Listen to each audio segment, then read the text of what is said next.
ولا أعلم صحابية ولا تابعية ولا من أتباع التابعين كانت تكشف وجهها، وهذا في دواوين السنة لا في السنة المعروفة المسندة، ولا كذلك أيضا في كتب السير. وكذلك عائشة عليه رضوان الله تعالى وهي أم المؤمنين كما جاء في البخاري في قصة حادثة الإفك، في قصة إتيان صفوان بن المعطل لها، قالت وكانت نائمة وقالت وكان قد عرفني قبل الحجاب فخمرت وجهي.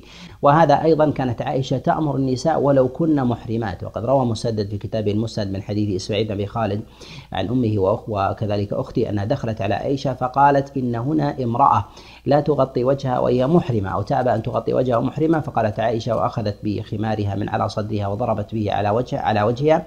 وكذلك نجد أن الأئمة عليهم رحمة الله تعالى على هذا الأمر، لا الإمام أحمد رحمه الله ولا مالك ولا الشافعي ولا أبو حنيفة. ثمة قول يقول به البعض أنهم ينسبون لجمهور العلماء لجمهور الأئمة الأربعة أنهم يقولون بكشف الوجه، هذا من الأمور الخاطئة. آيات القرآن واضحة صريحة، قال تعالى يا أيها النبي قل لأزواجك وبناتك ونساء المؤمنين يدنين عليهن من جلابيبهن، الجلباب العباءة والملحفة. ويقول تعالى ولا يبدين زينتهن إلا ما ظهر منها، ما قال ما أظهرت. وقال جل وعلا وليضربن بخمرهن على جيوبهن، والخمار على الرأس، أمر بضربه حتى يصل إلى الجيب وهو على الصدر مما يتضمن غطاء الوجه.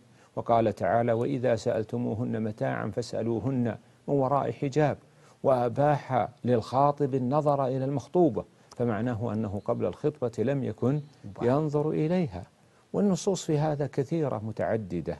وبعض الناس يقول هناك خلاف، نقول عندما تقف بين يدي رب العزة والجلال لن يسألك الله هل أطعت فلان أو سرت على مذهب فلان أو على مذهب فلان، سيسألك الله هل عملت بالكتاب والسنة. تغطية المرأة لوجهها نقول إنه واجب، يجب على المرأة أن تغطي وجهها ولا تلتفت لمن يهون من شأن ذلك. ثم إن الله عز وجل يقول ولا يضربن بأرجلهن ليعلم ما يخفين من زينتهن، يعني نهى الله تعالى المرأة أن تضرب برجلها فيسمع صوت الخلخال الذي في الرجل.